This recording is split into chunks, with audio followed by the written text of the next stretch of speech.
Assalamualaikum warahmatullahi wabarakatuh. Apa kabar teman-teman semua? Mudah-mudahan sehat ya. Oke.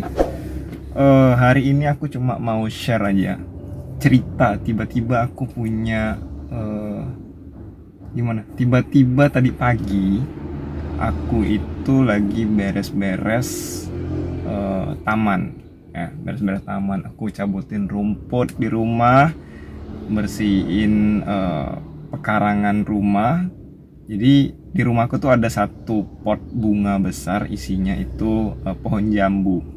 Lagi beresin, nyambut-nyambutin rumput, aku ngeliatin pohon jambu, ya kan? Ngeliatin pohon jambu, ya tiba-tiba nggak tahu mikiran dari mana, langsung teringat dengan nenek aku tuh dia tangannya tuh ajaib lah ibaratnya kalau untuk tanam menanam. Apapun yang ditanam akhirnya akan tumbuh. Nah, dia bilang ke aku, pohon-pohon atau tumbuhan apapun yang berbatang, kalau dia mau lebih lebat, itu kita harus patahkan. Ibaratnya kita potong, ya kan, kita trim.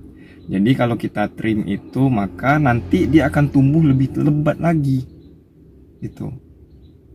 Dan tiba-tiba analogi itu masuk ke dalam pikiran aku, bagaimana tentang harta kita, harta yang kita miliki, rezeki yang Allah berikan kepada kita. Nah, logikanya kalau pohon itu dipatahkan tangkainya, dia akan tumbuh lebih lebat. Bagaimana dengan rezeki kita? Ketika kita dapat uang, kita sedekahkan, maka itu sesuai dengan janji Allah.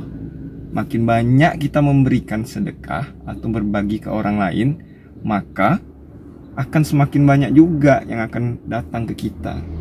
Jadi ya analogi itu masuk sekali dengan analogi pohon jambu tadi yang dipatahin tangkainya, sangat masuk dengan konsep sedekah, dimana ketika kita berbagi maka rezeki itu akan semakin bertambah.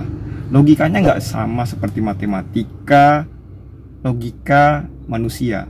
Matematika manusia itu kan kalau kita berbagi, kita punya duit 10.000, kita kasih 5.000, maka tinggal 5.000, secara otomatis dia berkurang kan, secara logika dan matematika manusia.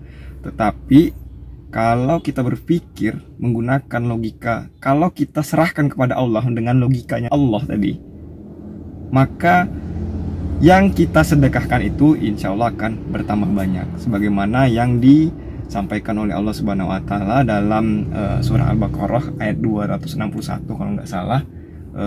Artinya itu kalau kita berinfak satu biji, ya kan, kalau kita berinfak sesuatu itu diibaratkan kita menanam satu biji. Nah, biji itu akan menumbuhkan 7 tangkai, ya kan. Kemudian di setiap tangkainya itu terdapat 100 atau pokoknya dia setiap tangkainya nanti akan menumbuhkan biji-bijian yang lebih banyak lagi. Aku lupa antara 1 atau 100 setiap tangkainya. Nah, intinya itu ketika kita berbagi maka insya Allah dia akan tumbuh dan semakin banyak. Nah, kembali lagi logika tentang atau analogi tentang pohon jambu tadi. Nah, kalau pohon jambu dia berbuah, kemudian kita biarkan aja, nggak kita petik-petik, maka buahnya akan busuk, ya kan, nggak akan bisa kita konsumsi juga.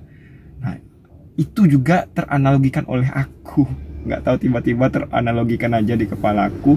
Bagaimana dengan harta kita yang tidak kita bagi-bagi kemana-mana, dia akan busuk atau tidak akan bermanfaat. Ya kan, lebih baik harta yang kita miliki itu kita bagi-bagikan sehingga itu bermanfaat, dan insya Allah kedepannya akan lebih banyak lagi. Jadi dua analogi yang aku buat, yang pertama batang jambu yang dipatahkan akan tumbuh lebih lebat, kemudian buah yang tidak diambil-ambil maka akan membusuk. Begitu juga dengan harta kita, semakin sering kita berbagi maka dia akan tumbuh semakin lebat. Ketika kita tidak berbagi maka dia akan berubah menjadi barang yang tidak bisa kita gunakan, terutama ketika kita sudah mati nanti. Itu aja yang bisa aku share hari ini. Masya Allah, mudah-mudahan itu bermanfaat untuk kita semua. Assalamualaikum warahmatullahi wabarakatuh.